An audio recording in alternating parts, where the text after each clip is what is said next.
Akhirnya krisis sudah tiba di depan pintu dan situasi yang menyebabkan semua media asing, media dalam negeri juga mulai membayangkan potensi krisis ekonomi di semester awal ini.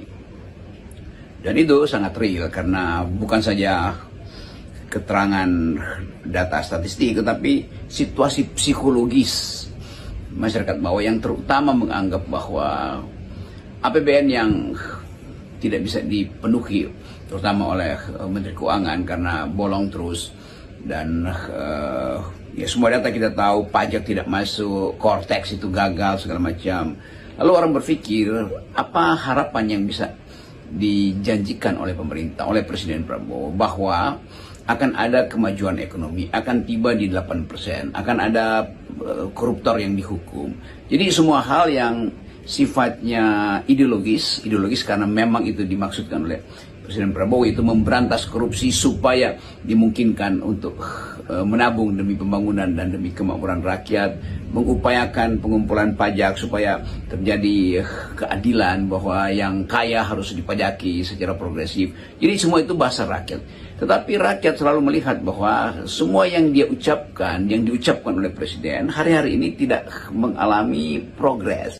Atau kalangan rakyat menganggap bahwa karena dikorupsi maka APBN itu berantakan, karena dikorupsi maka pajak tidak masuk, karena dikorupsi maka kesempatan untuk menikmati keadilan sosial tidak terwujud. Kan itu pikiran sederhana dari rakyat kita. Itu rakyat menganggap bahwa ada ketidakjujuran, ada ketimpangan, ada ketidakadilan. Nah, kalau pemberantasan korupsi, saya masih ingat debat, kan ada debat khusus mengenai itu. Nah, waktu itu jawaban terutama dari Pak Prabowo lumayan formatif saja. Negara yang dicatat punya ketahanan pangan paling tinggi di dunia itu negara mana?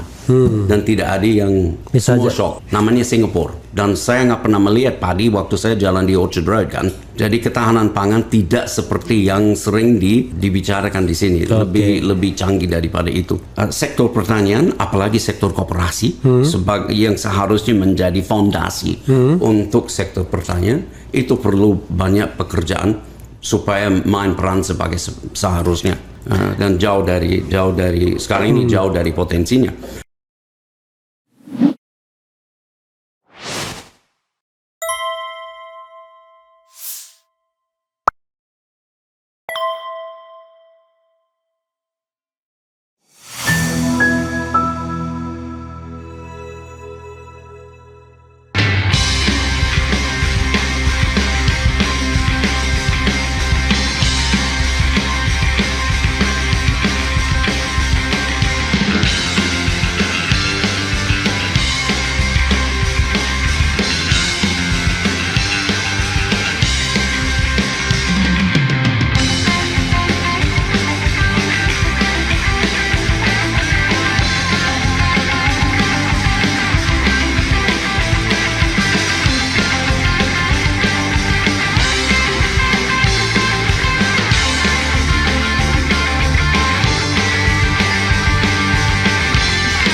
Yang kedua sebetulnya, dan ini lebih penting untuk masa depannya, orang yang lapar nggak bisa berpikir kan. Iya. Jadi kalau anak itu bagaimana bisa diharapkan prestasi di sekolah? Iya. Jadi yang akan muncul ada diskriminasi antara si kaya si miskin di kelas gara-gara itu. Nah kalau itu bisa disetarakan, dikurangin dengan perlakuan gitu, bagi saya itu ada kemajuan. Iya. Kalau aspek kemiskinan, itu kan selalu merupakan perjuangan lama. Tetapi kita juga harus lihat tren-trennya kan. Iya. Jadi ada kenaikan sedikit waktu Krismon itu jelaskan. Tetapi sebetulnya masih berkurang setelah itu. Tapi saya rasa kita mungkin perlu tidak hanya melihat batas, ini kan ide gila saya, tidak hanya melihat garis kemiskinan. Kita juga perlu lihat garis kemakmuran. Jadi orang mulai transisi. Karena kita lihat kalau di bawah garis kemiskinan, Rp1 di bawah garis kemiskinan memang melarat kan. So, apakah itu standar yang mau dipakai? Atau kita mau bilang orang sudah di atas ini, dia sudah kehidupannya lebih nyaman. Dan di bawah situ, jadi mungkin angkanya akan naik ke 40%. Tetapi itu bisa digunakan untuk melihat ya tingkat kemakmuran masyarakat daripada tingkat kemiskinan. Dengan harapan ini jumlah yang di bawah ini bisa dinaikin terus supaya makin banyak persentase dari masyarakat hidup dengan ya mau disebut dengan sejahtera atau makmur terserah. So buat saya itu isu besar. Kalau isu utang, zaman dulu kita masih sedikit trauma Indonesia. Oh no, I mean 3 tadi. Kalau soal utang itu kan soal lain. 3 tadi, memberantas korupsi. Oh, memberantas korupsi, iya. Menghapuskan kemiskinan dan mensejahterakan rakyat. Nah, kalau pemberantasan korupsi, saya masih ingat debat, kan ada debat khusus mengenai itu.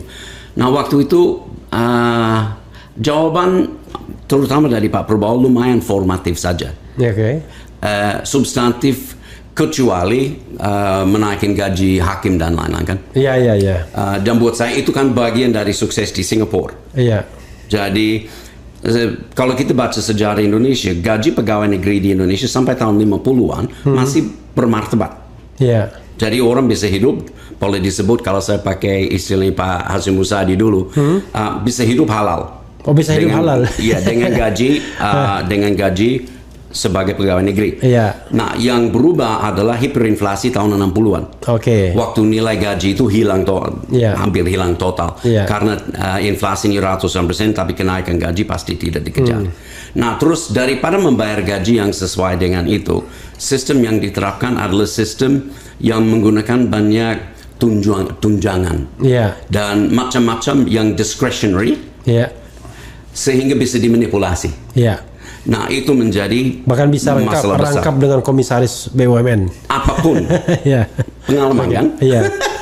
I'm not government employee. Saya kan bukan ASN. Oke. Jadi berbeda. Dan itu sudah kembali ke sistem yang dulu kan. Jadi dirjen misalnya migas selalu duduk di departemen. Bukan itu benturan kepentingan. Jadi sistem seperti itu mulai dihapuskan. Tapi sekarang it happens again. Sekarang sudah mulai dilihat ini kerjasama daripada benturan. So untuk memang masalah pegawai negeri harus dibayar dan dibayar jujur daripada ini semua tunjangan. Jadi waktu saya di Aceh, salah satu tugas kita mengalihkan semua tunjangan itu dihilangkan dan masuk sebagai satu gaji pokok. Itu aja. Dengan demikian, pegawai negeri tidak bisa lihat kiri kanan karena nggak ada lagi. Jadi awal bulan dia tahu dia kerja, tapi dia juga tahu akhir bulan dia masih punya gaji. Bukannya dia harus bikin kunjungan ke daerah atau bikin proyek-proyek, bikin rapat-rapat. Dengan demikian produktivitasnya juga naik. Jadi buat saya peralihan dari semua ini ke situ itu penting, tapi itu nggak selalu gampang secara administratif. Karena tapi begini, bukan penting. Tidak hanya gampang, kalau untuk tahun 2025 pasti tidak bisa. Karena APBN saja sudah defisit 600 triliun. How come untuk menaikkan gaji? Total pendapatannya berapa? Jadi APBN-nya 3.500. Jadi 600 dari situ sekitar 16% selisihnya. Iya. Dan itu yang harus didanai dengan pinjaman atau dan itu tertinggi dalam sejarah. Defisit. Sebagai persentase atau sebagai angka? Sebagai angka. Sebagai persentase? Sebagai persentase nggak tahu saya. Saya nggak ingat datanya karena ininya meningkat dari tahun ke tahun kan APBN-nya. Sekarang tertinggi 3.500 untuk 2025, 3.500 triliun. Nah, tetapi yang harus utang 600 triliun itu utang tertinggi yang harus zaman Pak Harto kan anggaran itu anggaran berimbang kan, nggak pernah dia pakai anggaran karena ada bantuan luar negeri yang selalu menutup. Jadi itu kan satu saya nggak bilang mitos, tetapi satu alat. Jadi memang selisih antara pendapatan dan pengeluaran itu kan dari pinjaman luar negeri dan juga dari apalagi dari bantuan luar negeri yang waktu itu masih seringkali merupakan persentase yang tidak kecil. Sekarang ini bantuan luar negeri itu kan kecil sebetulnya masih perlu nggak kan? Tapi untuk mengimbangi anggaran itu nggak relevan lagi. Dan dulu tidak ada misalnya pasar obligasi dalam negeri rupiah. Jadi semua pinjaman sebenarnya dalam luar negeri. Jadi itu lebih berbahaya dari segi risiko. Sekarang ini sebagian itu kan dari rupiah. Jadi sebetulnya lebih aman daripada dulu. Jadi sebetulnya keleluasan untuk menggunakan itu lebih terbuka daripada zaman sebelumnya. Iya. Ya. Iya. Pentingnya dipakai untuk apa? Iya. Makanya kembali kepada pertanyaan adalah, ini kan kita bicara tentang tidak hanya memenangkan proses berpemilu, tetapi setelah berpemilu kekuasaan itu mau dipakai apa? Kan begitu. Nah, saya ingin sebenarnya analisis Kevin yang jauh lebih berani dan tajam, melihat Indonesia akan kemana 5 tahun di bawah kepemimpinan Prabowo dengan segala problem-problem yang ada. Contoh misalnya, apakah benar Prabowo akan memberantas korupsi? Kan begitu. Apakah, kan harus ada indikatornya kan? Kalau misalnya indikatornya belum apa-apa, dia sudah merekrut orang-orang bermasalah di kabinetnya, how come kita mengatakan dia akan memberantas korupsi? Kalau dia sudah melibatkan saudara-saudaranya, partainya untuk cawe-cawe di dalam pemerintahan, dalam BUMN, how come korupsi bisa dihapus, kan begitu. Mau mengentaskan kemiskinan, bagaimana dengan anggaran yang terbatas seperti itu? Belum lagi kalau itu yang belum dikorupsi. Bagaimana kalau sudah dikorupsi misalnya? Mensejahterakan masyarakat, bagaimana di tengah kewajiban bayar utang yang baik pokok maupun jatuh tempo, yang itu ratusan triliun juga. Belum lagi kemudian utang baru yang harus diciptakan untuk menutup utang yang lama. I don't know exactly bagaimana. Orang kan sering mengatakan begini, Prabowo sudah selesai dengan selesai masalah hidupnya. Ya, selesai untuk dirinya sendiri. Sekarang yang dia harus urusnya adalah 270-an juta rakyat Indonesia, dan itu tidak gampang, tidak bisa dibiayai dengan rumah mewahnya di Hambalang misalnya kan. Silakan Kevin. Jadi untuk prioritasnya, ya. Misalnya program untuk anak sekolah. Ya. Saya sering berpikir mau subsidi, jadi kan ada banyak subsidi, boleh disebut semacam subsidi. Kan? Ya. Mau subsidi mobil atau mau subsidi anak? Karena kita masih buang banyak uang untuk mensubsidi kelas menengah yang pakai mobil kan, dengan subsidi bensin. Buat apa? Kalau itu dialihkan ke program dengan anak, bagi saya, what's the cost? Itu kan mungkin sudah lebih dari cukup untuk menutupi.